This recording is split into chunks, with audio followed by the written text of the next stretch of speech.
on a wind-cut night in early December 1943, the flat plains of north-central Kansas stretched under a pale moon as a column of German prisoners stepped off their transport trucks and toward the gates of Camp Concordia. Frost clung to the barbed wire and the wooden guard towers, and the men, drawn from remnants of the Afrika Korps captured months earlier in Tunisia, braced themselves for the kind of reception they believed awaited defeated enemies. Many had spent the Atlantic crossing in the dark holds of Liberty ships, trading rumors of American camps where food was scarce, punishment was routine, and delousing sprays greeted every new arrival. As they marched across the frozen gravel, boots crunching in the silence, several whispered that the cold alone threatened to finish what the desert had not. Yet the true shock came when the guards guided the new prisoners not into open yards or punishment lines, but into long, heated disinfecting stations gleaming with metal pipes that hissed softly in the winter air. Inside, a burst of warm steam filled the tiled room, drifting upward in pale clouds, and the prisoners stared at rows of shower heads releasing steady jets of hot water. A few recoiled out of instinct, expecting chemical sprays like those used during field delousing in North Africa, while others hesitated in disbelief, unable to reconcile the sensation of warmth with the harsh discipline they anticipated. Some later recalled that the pressure from the pipes felt more even and forceful than anything they had known in the field, and the heat seemed almost excessive for men who had surrendered their weapons months earlier. Among themselves, they muttered that the Americans must be wasting fuel oil, or worse, mocking them with comforts designed to break their pride. Yet as the minutes passed and the steam clung to their skin, the initial suspicion gave way to an unsettling realization. This treatment did not resemble the cruelty they had been taught to expect from the enemy by dusk. Long after the shower rooms had emptied and the prisoners had been assigned their bunks, another surprise awaited. Guards escorted them toward a wooden recreation hall near the center of the camp, the sky glowing orange as the sun sank behind the prairie. A faint vibration came from a generator behind the building, its hum carrying across the open ground as the Germans entered and found rows of benches arranged before a blank canvas screen. The hall smelled of old timber and machine oil, and many of the men assumed they were about to receive orientation lectures or stern warnings about camp discipline. Instead, the lights dimmed, a projector rattled to life, and black and white images flickered into view. A newsreel complete with music, moving vehicles, and faces from another world entirely unfolded across the makeshift theater. For soldiers who had last seen motion pictures in distant garrison towns years before, the experience felt disorienting, almost unreal. The idea that captives could be shown films rather than forced into silence or punitive labor contradicted nearly everything they imagined about American intentions. Some wondered if the reels were propaganda aimed at softening them, while others feared it was some elaborate deception intended to manipulate morale. Yet, as the projected frames shifted from battlefield updates to innocuous scenes of American life, a deeper confusion settled in. The war they had known seemed defined by deprivation, suspicion, and the brutal arithmetic of survival. And the notion that an enemy nation would allocate film stock, electricity, and off-duty guards simply to occupy prisoners' evenings defied all existing logic. That first night at Camp Concordia did not just unsettle expectations. It opened a rift between rumor and reality, leaving many German POWs unsure how to interpret a system governed by rules they barely believed existed. As the camp quieted and the prisoners tried to make sense of the strange hospitality they had received, a new question began to form in their ranks. If the arrival was this different from the stories they had heard, what other surprises awaited inside an American POW camp built under the Geneva Convention? That uncertainty sets the stage for the next section, where the structured world of daily life inside Camp Concordia begins to reveal itself in the broader sweep of the war. The seemingly generous conditions that greeted German prisoners in Kansas had their roots not in sentiment, but in the shifting, strategic realities of 1942 and 1943, when the United States suddenly found itself responsible for tens of thousands of captives taken in North Africa, after the British Eighth Army's victory at El Alamein in November 1942 and the tightening Allied advance during Operation Torch. The tempo of the campaign accelerated toward its final climax in Tunisia. By May 1943, as the Axis bridgehead collapsed and nearly 250,000 German and Italian troops laid down their arms, the logistical burden passed rapidly westward. Liberty ships that had carried ammunition and fuel to the front now returned to American ports, filled with prisoners who had to be housed, fed, and processed in accordance with international law. Washington understood that the success of this undertaking would shape not only internal security but also the fate of American soldiers held in German Stalingrad, where treatment often mirrored the behavior of the captor nation. By mid-1943, the War Department had issued detailed guidelines that aligned tightly with the 1929 Geneva Convention. Barracks had to provide weatherproof shelter. Daily rations needed to match the caloric standards of U.S. troops.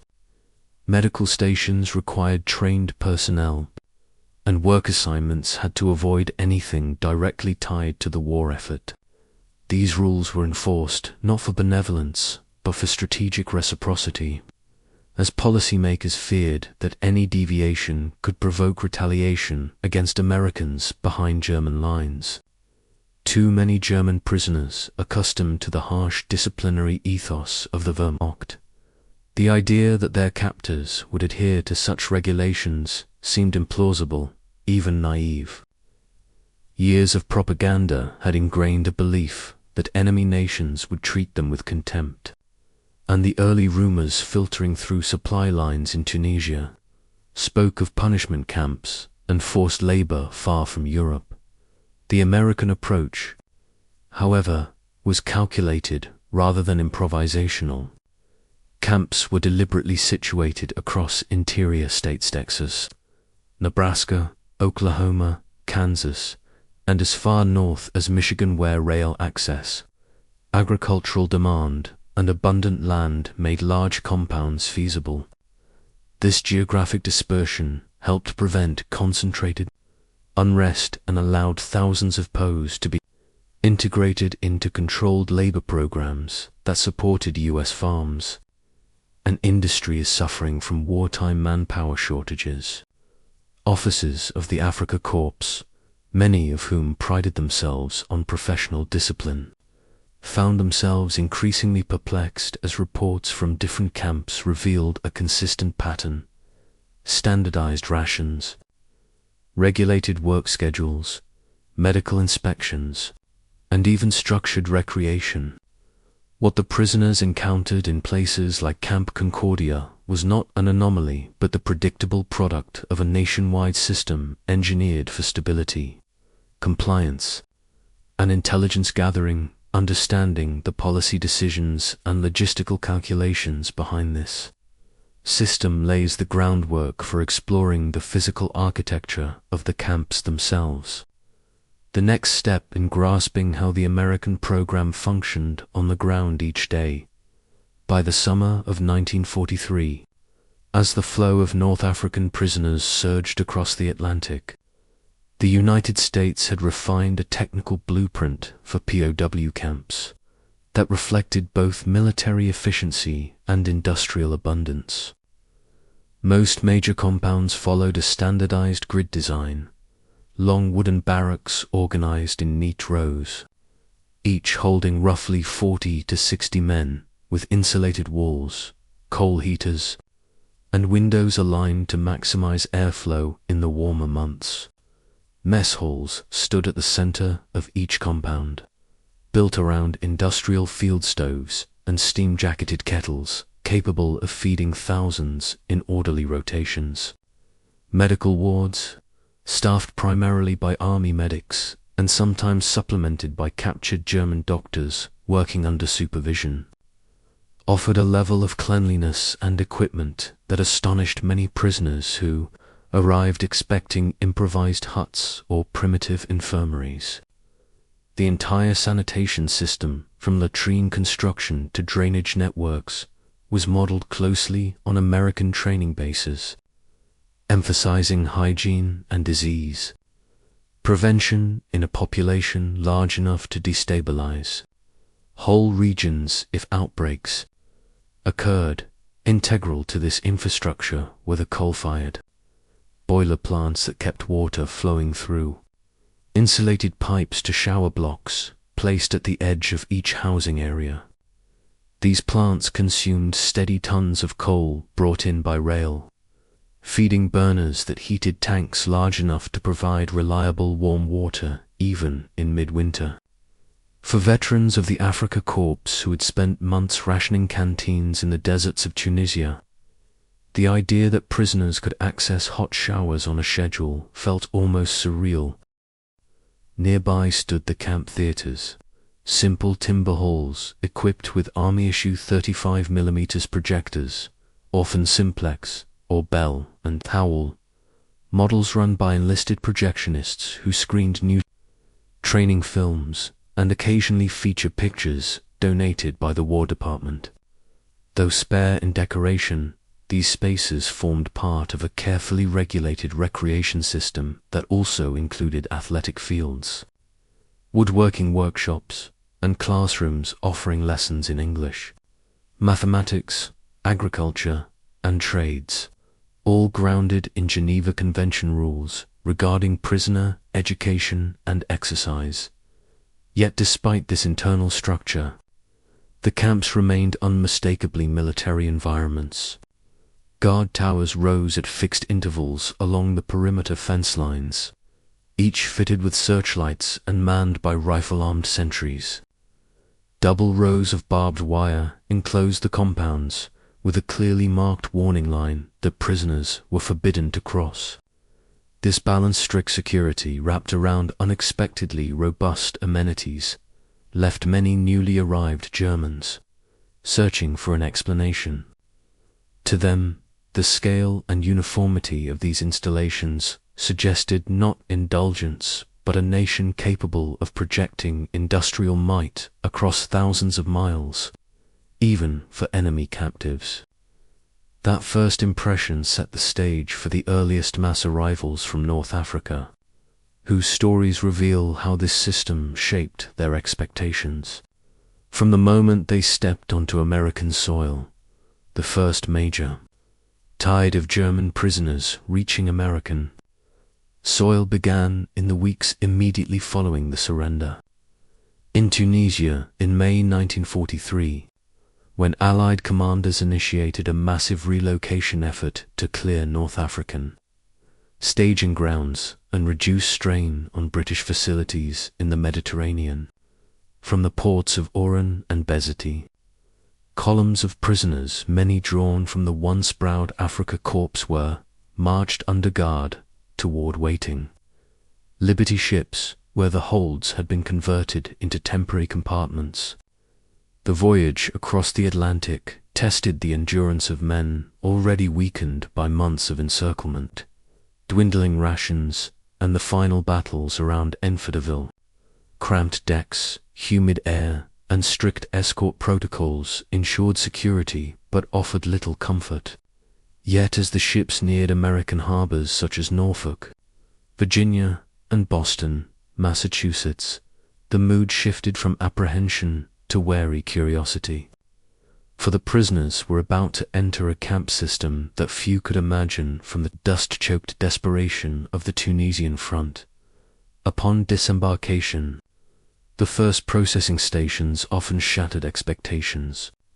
At Camp Dix in New Jersey, arriving prisoners were directed, through orderly medical examinations inside, brightly lit infirmaries equipped with sterilized instruments and staffed by army medics accustomed to treating us recruits, many Germans, still hollow from weeks of rationing during the retreat from Kasserine Pass and the defensive fights along the Marath line, stared in disbelief as they received full, hot meals prepared in industrial kitchens designed to serve thousands, issued clean work uniforms stamped with PW and shown to temporary barracks insulated against the Atlantic winds.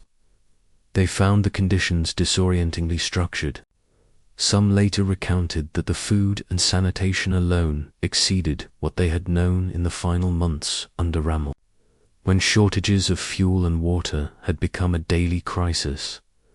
After brief stays in these coastal reception centers, trains carried the prisoners deeper into the American interior toward permanent camps in states such as Kansas, Iowa, and Nebraska.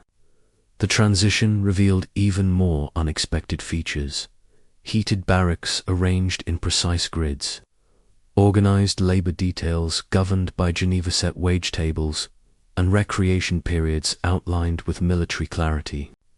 The strict security guard towers, wire perimeters, and daily roll calls was unmistakable. Yet it unfolded within an environment far more predictable and well supplied than most prisoners had dared hope. Letters home, though filtered through censors, hinted at conditions that seemed almost improbable to families still living under aerial bombardment and rationing in Europe. These early impressions did not merely soothe individual fears.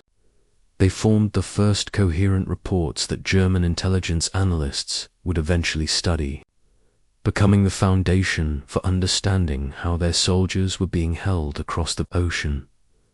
The responses of this first cohort would shape how later arrivals interpreted the vast American camp network, paving the way for the next exploration of daily routines that defined prisoner life inside these sprawling compounds. By the closing months of 1943, scattered descriptions of life inside American POW camps began to move back toward Germany in the only forms available to prisoners: tightly censored letters, Red Cross message forms, and the official reports compiled during routine inspections.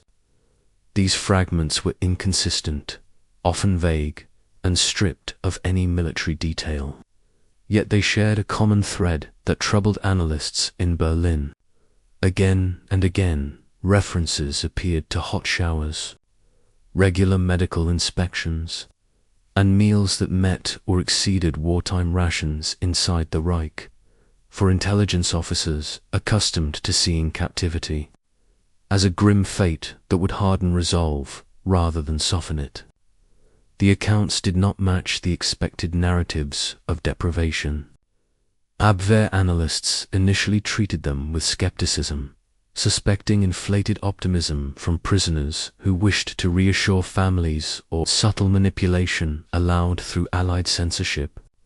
But as the volume of similar letters increased, crossing from those captured in Tunisia to newly imprisoned soldiers taken in Italy, the pattern became difficult to dismiss.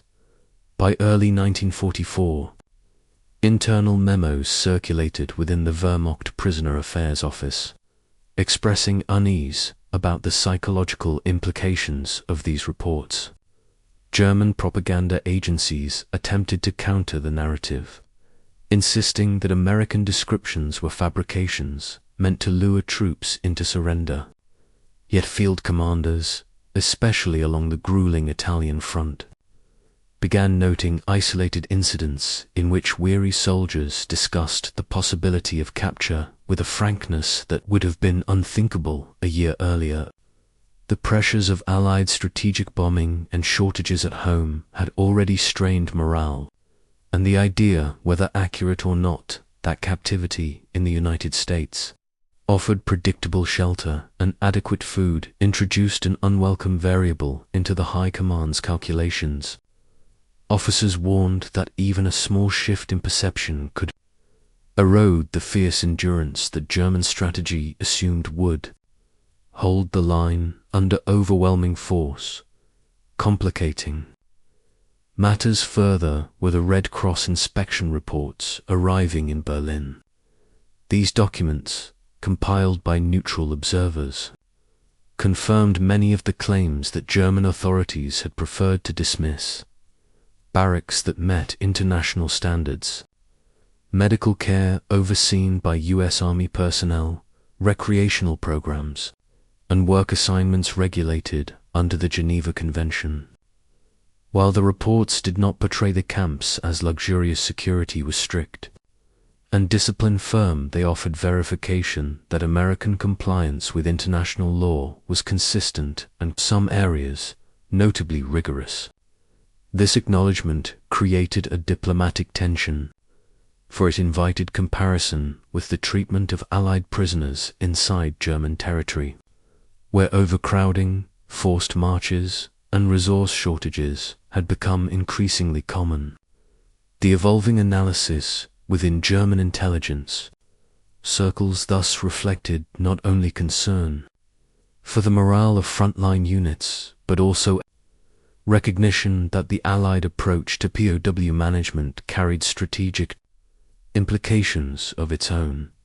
These shifting perceptions within the German command structure formed a crucial backdrop for understanding how both sides prepared for the rapidly expanding POW population of 1944, a development that would soon test the full capacity of the American camp system. By the beginning of 1944, the American POW program had expanded into a vast national system whose scale paralleled the industrial momentum of the wider war effort.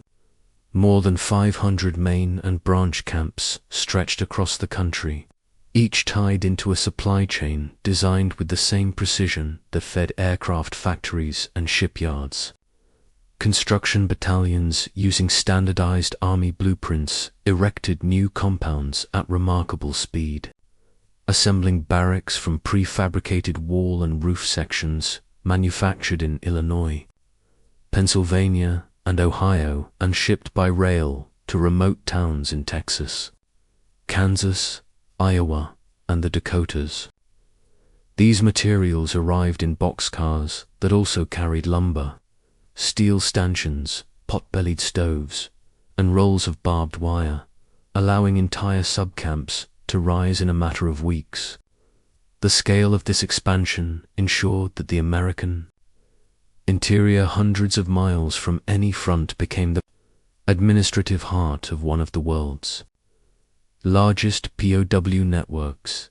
The logistical machinery sustaining these camps mirrored the organization behind US field armies.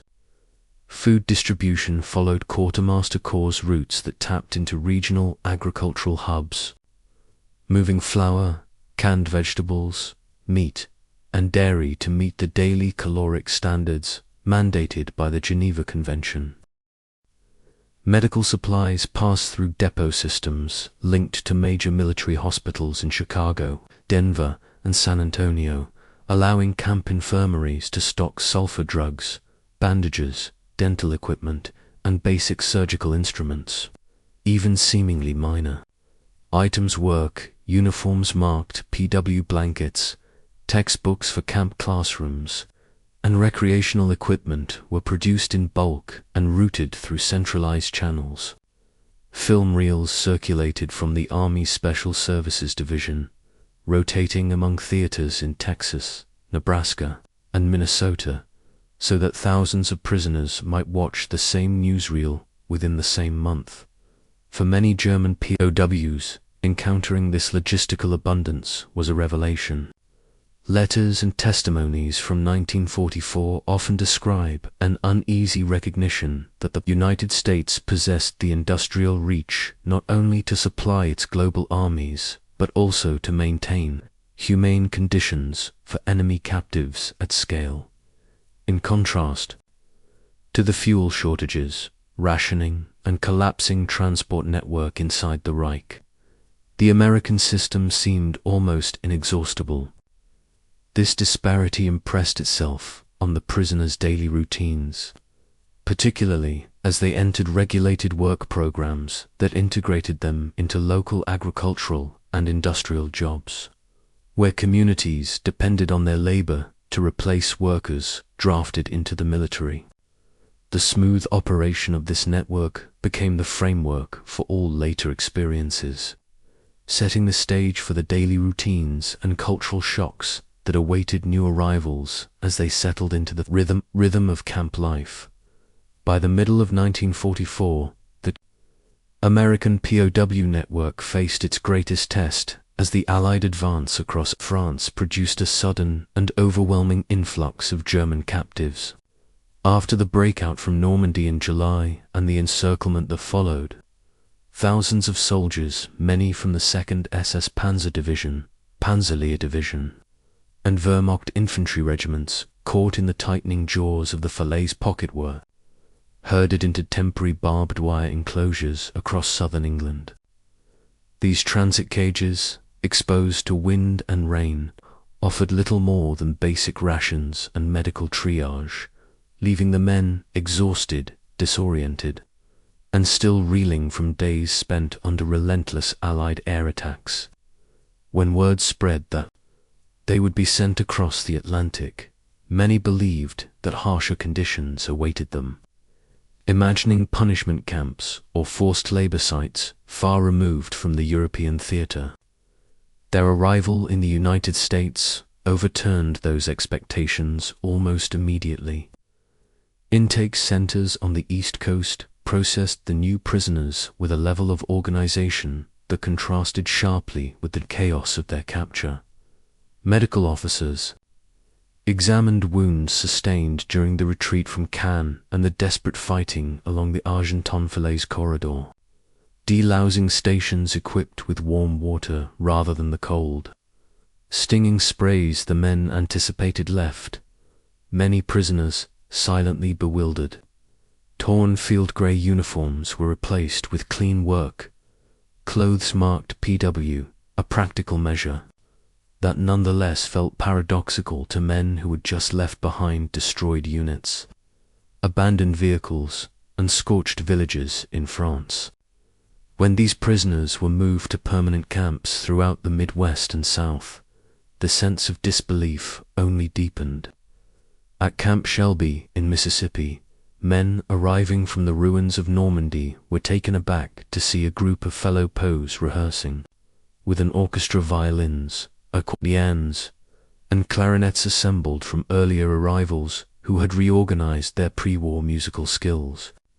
Some frontline veterans suspected a staged display intended to mislead them, but similar scenes repeated themselves at Camp Algona, Camp Swift, and Camp Clinton, where libraries stocked with German-language books and recreation fields marked for soccer sent a consistent message.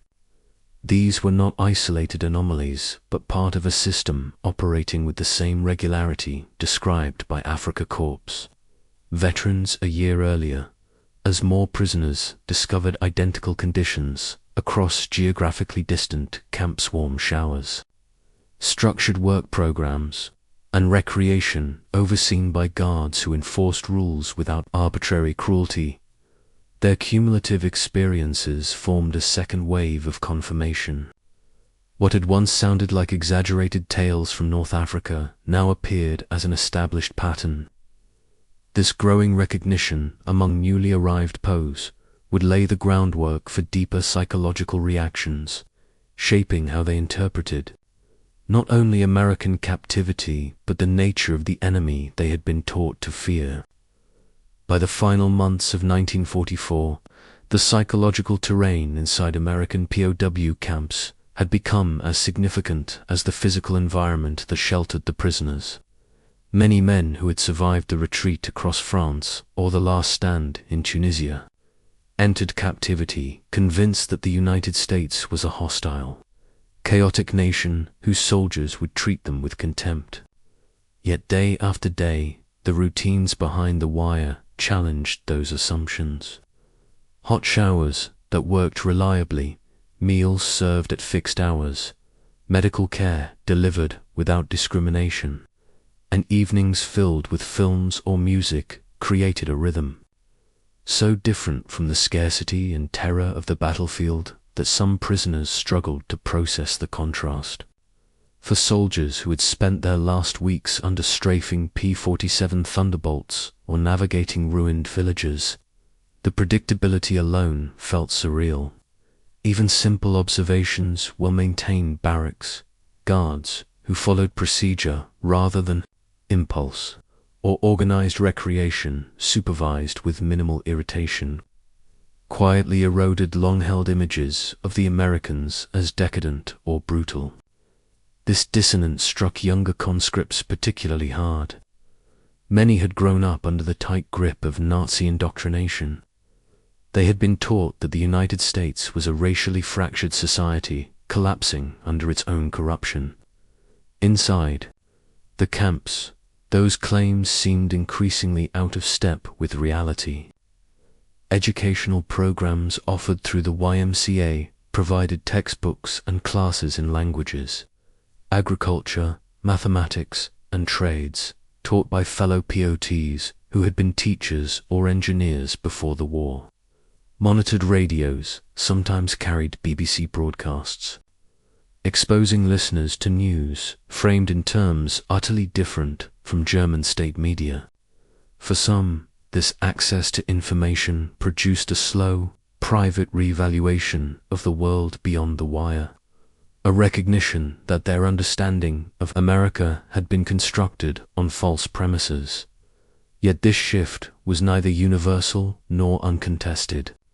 Hardline Nazis, often senior NCOs or fanatical younger soldiers, insisted that any sign of admiration or relaxation was a betrayal of the fatherland.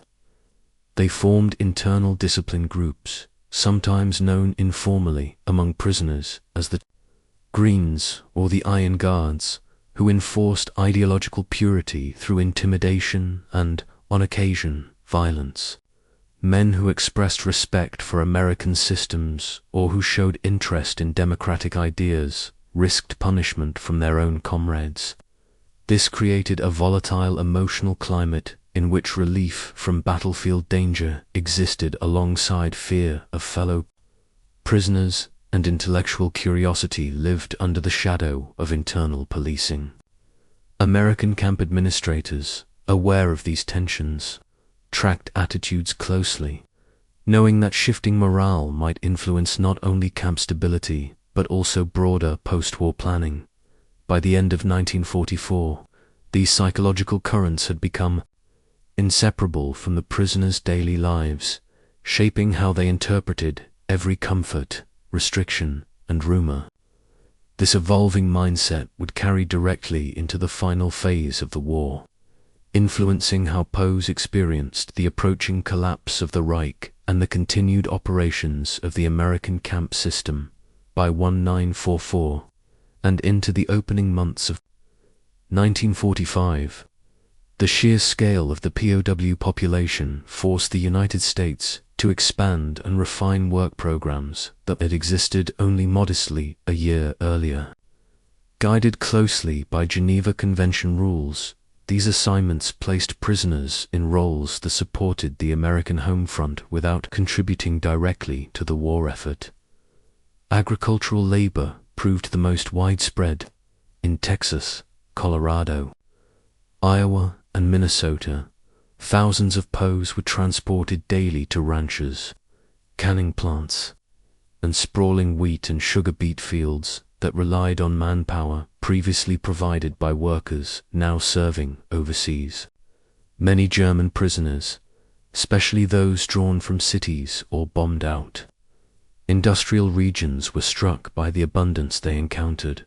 Grain elevators overflowing with harvests, tractors and combines operating on a scale inconceivable in wartime Europe, and farms whose output continued largely uninterrupted by the global conflict. For men accustomed to rationing, fuel shortages, and the devastation wrought by Allied air power, the contrast was a quiet revelation about the agricultural strength sustaining the American war machine. The camp's stability also created opportunities for intelligence gathering that went far beyond routine questioning. At specialized facilities such as Fort Hunt in Virginia Code, named P.O. Box 1142, selected prisoners, including technicians, U-boat crewmen, and officers with access to operational details, underwent extended interrogation under conditions designed to be firm but consistently humane. The reliability of the American system played a subtle role here. Prisoners who recognized that their captors adhered to predictable rules were often more open to conversation, offering insights into unit dispositions, technical innovations, and internal morale issues that proved valuable to Allied planners. The absence of overt brutality removed one of the primary barriers to extracting information, allowing interrogators to rely on rapport, careful questioning, and the psychological effects of safety after months at the front. Beyond intelligence, the mere existence of these work programs and the regular wages they provided, often in canteen credits or small payments, sent signals that reverberated far outside the wire. Censored letters home, though stripped of sensitive details, still conveyed impressions of order, food security, and structured days, shaping the perceptions of German soldiers still fighting in Italy, and on the collapsing Eastern Front. Reports circulated among frontline units that captivity in America did not entail starvation or mistreatment, and this slowly weakened the hard-edged fatalism on which the German High Command depended. While fanatical formations continued to resist fiercely, other units, particularly those composed of older conscripts or troops exhausted by relentless Allied pressure, began contemplating surrender as a rational alternative to annihilation. These tactical and strategic consequences reshaped the POW landscape, setting the stage for the escalating ideological conflicts within the camps themselves. As Germany's defeat approached and internal divisions grew sharper by the closing months of 1944, the orderly structure of the American POW system was increasingly tested by internal conflicts and logistical pressures that exposed the limits of even the most carefully designed program. Beneath the surface of predictable routines and Geneva-governed regulations, hardline Nazi factions centered around seasons. Non-commissioned officers worked to maintain ideological control over fellow prisoners. These groups enforced their authority through threats, intimidation, and, in extreme cases, violence. One of the most notorious incidents occurred at Camp Tonkawa, Oklahoma, in November 1943, when an anti-Nazi prisoner was murdered by fellow inmates who accused him of collaboration. The killing shocked camp administrators and underscored the danger of allowing strongly ideological factions to dominate mixed populations. In response, the War Department instituted new segregation policies, relocating committed Nazis to designated compounds, where they could be monitored more closely and prevented from influencing the broader camp community. These ideological clashes coincided with other operational challenges. Escape attempts, though relatively rare and almost never successful, occasionally disrupted the camp's stability. Prisoners unfamiliar with American geography underestimated the difficulty of crossing vast rural landscapes or blending into local towns. A few managed to elude guards temporarily, prompting localized searches and brief periods of tension. Meanwhile, winter brought its own complications, especially in northern regions such as Minnesota, Michigan, and the Dakotas.